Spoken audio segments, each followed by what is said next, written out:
Hello दोस्तों, नमस्कार। कैसे हैं आप सब लोग। तो फ्रेंड, स्वागत है आपका मेरे यूट्यूब चैनल सुनील कौशल पे। Today I am going to talk about at very very serious matter.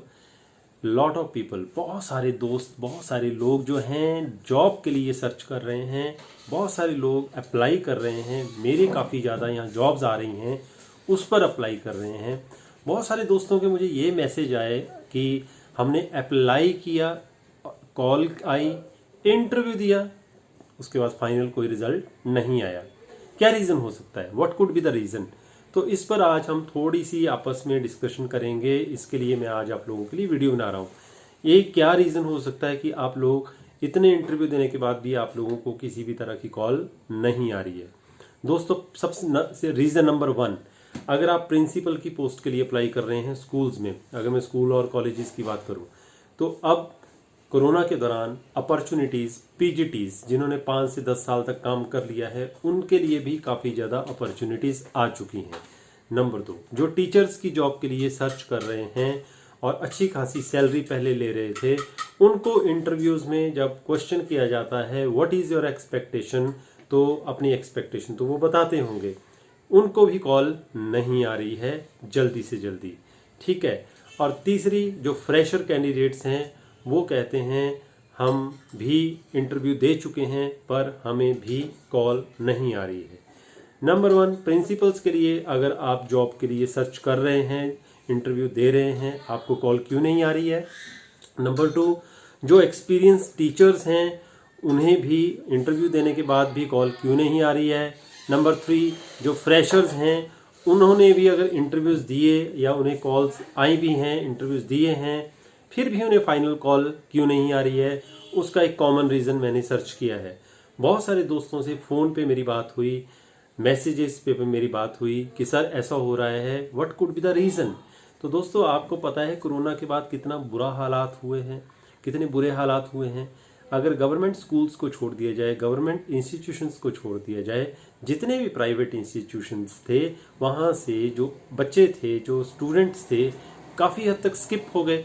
कई अपने अपने अपने घरों में चले गए, कईयों ने गवर्नमेंट स्कूल्स में एडमिशन ले ली। तो ऐसा कह सकते हैं कि किसी स्कूल में अगर 1000 के करीब अगर स्ट्रेंथ थी तो 500 रह गई, किसी की 500 थी 200 रह गई।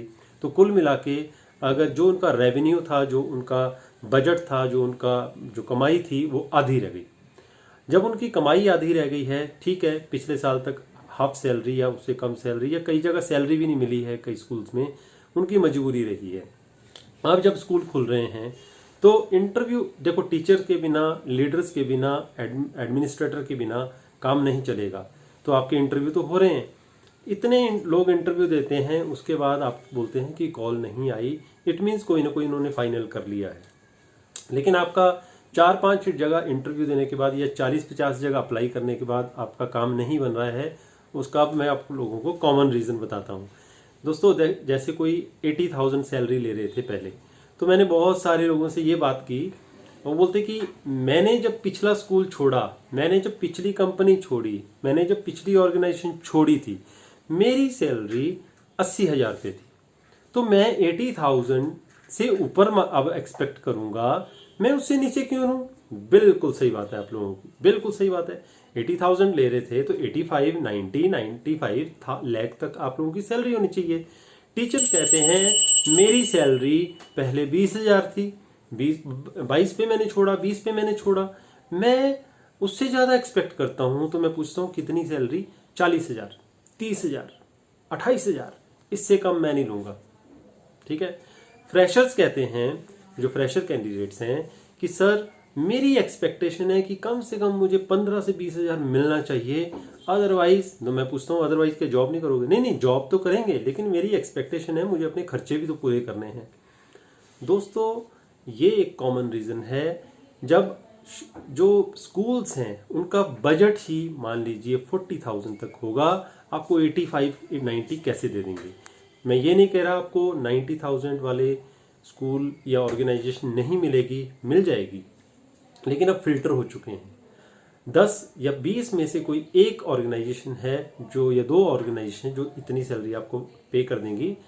बाकी स्कूल्स की, ऑर्गेनाइजेशन की रेंज थोड़ी कम है, क्योंकि जैसे जैसे आप ग्रो करेंगे स्कूल्स, वैसे वैसे उनकी सैलरी की रेंज भी वो बढ़ाते चले जाएंगे। ठीक है, क्योंकि सारा का सारा तो बिजनेस पे डिपेंड करता है। जितना बच्चा बढ़ता जाएगा उतने अच्छे इंक्रीमेंट भी लगते जाएंगे। तो ये पहला कॉमन रीजन है। तो देखिए, अगर आप प्रिंसिपलशिप के लिए अप्लाई कर रहे हैं तो अपनी जो रेंज है, आप अपनी जो बजट है, अगर आप मान लीजिए 80,000 ले रहे थे, आपको लगता है कि मुझे 90,000 1 लाख मिलना चाहिए, है तो आपकी एक्सपेक्टेशन बिल्कुल सही है।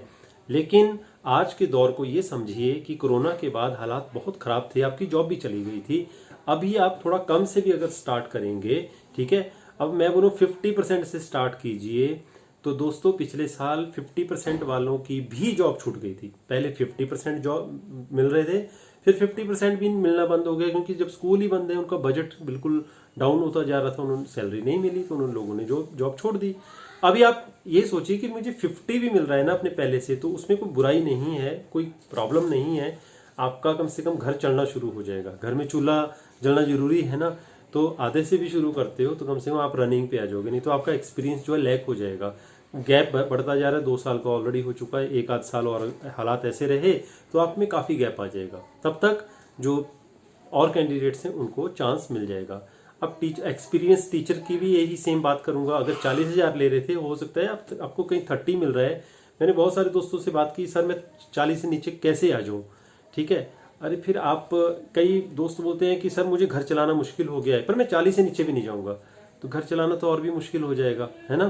तो इस बात का ख्याल रखें, इस बात को ध्यान में रख करके आप थोड़ा सा अभी थोड़ा एडजस्ट कर सकते हैं उस सैलरी में। तीसरा, जो फ्रेशर कैंडिडेट्स हैं दोस्तों, आप फ्रेशर हो, अभी आप नए नए अपने इस फील्ड में एंटर करने जा रहे हो, after doing your post graduation, after doing your BEd या एमएड एंटर होने जा रहे हो। एक्सपेक्टेशन से ज़्यादा सीखने पर फोकस कीजिए। चाहे सैलरी कम मिल रही है, 1 साल लगाइए अपने अंदर, वो सारी की सारी आपके अंदर नो डाउट क्वालिटीज़ की कमी नहीं है, लेकिन अपने अंदर एक इंटर्नशिप के रूप में मैच्योरिटी लाइए, काम कीजिए और साथ के साथ और भी जगह पे सर्च करते रहिए। ये एक रीज़न हो सकता है। फ्रेशर कैंडिडेट्स कहते हैं, मुझे काफ़ी मैसेज आते हैं, सर मैंने बहुत जगह अप्लाई किया, मेरे को कॉल कहीं से नहीं आया। हो सकता है क्योंकि ज़्यादातर ने यही कहा है मुझे 20,000 चाहिए। स्कूल बोलता है यार हमारा तो बजट ही 10 से 12,000 रुपये है, 15,000 है। ठीक है, गुजारा करना बहुत मुश्किल है, लेकिन खाली बैठने से तो थोड़ा सा आना भी तो बेहतर है ना दोस्तों। ये भी तो सोच के चलिए। अगर बिल्कुल ही खाली बैठे रहेंगे तो और भी बदतर हालात हो जाएंगे। कम से कम थोड़ी रोटी खाने को तो मिलना शुरू हो जाएगा। तो आप थोड़ा सा अपना बजट को कम करके उस कम सैलरी में भी शुरुआत कर सकते हैं। इसलिए मैं आपको ये सिर्फ एडवाइस देना चाहता हूँ। मैं आपको ये नहीं कहता कि हायर सैलरी एक्सपेक्ट मत कीजिए, बिल्कुल करिए, आप डिजर्व करते हो। लेकिन हालात को भी देखिए, हालात ऐसे हैं पूरे देश के, एजुकेशन सेक्टर धीरे धीरे ऊपर जाएगा, ठीक है, तो उनका बजट भी धीरे धीरे ऊपर जाएगा। तो धीरे धीरे का मतलब आपको भी फिर थोड़ा धीरे धीरे ऊपर कवर अप करना पड़ेगा। तो कम सैलरी में आप एक्सपेक्टेशन बता सकते हैं। आप पूछ सकते हैं कि what is your budget, what is your salary structure. अगर कोई बोलते हैं हमारी तो जी 12,000 सैलरी स्ट्रक्चर है, आप कितना एक्सपेक्ट करते हो। आप कहते हैं कि सर मेरा तो 25,000 है, तो 12,000 वाले 25,000 वाले कैंडिडेट को वैसे ही रिजेक्ट कर देंगे आप। उसके बाद अगर बार्गेनिंग करेंगे फिर तो रिजेक्शन के चांसेस और भी बढ़ जाएंगे। बार्गेनिंग कभी ना करें, ठीक है। आप उनके बजट के अकॉर्डिंगली 19-21 कर सकते हैं। कि अगर कोई कहते हैं कि हम 30,000 दे सकते हैं और आपकी एक्सपेक्टेशन 40,000 है, तो आप थोड़ा उनके बीच में एडजस्ट कर सकते हैं कि 32, 34, 35 एक्सेट्रा एक्सेट्रा। लेकिन अगर वो रिस्ट्रिक्ट हैं कि हम 30 ही दे सकते हैं और आपकी ज़रूरत है इस वक्त जॉब की, आप उस पर काम करना शुरुआत कर सकते हैं। It is a good amount, okay.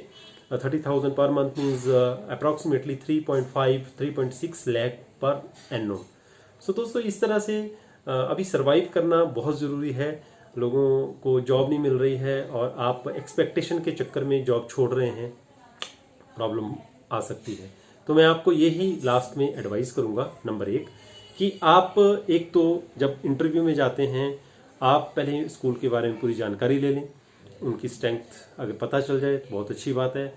Telephonically नहीं तो इंटरव्यू के दौरान आप उनसे बात करिए कि how much you are paying. अगर उन्होंने बोला हम इतना दे सकते हैं, आप बता सकते हैं उससे 4 थोड़ा सा ज़्यादा बता दीजिए, और ताकि एडजस्ट हो जाए। ठीक है दोस्तों, so I wish all the best to all of you. Thank you very much, bye bye.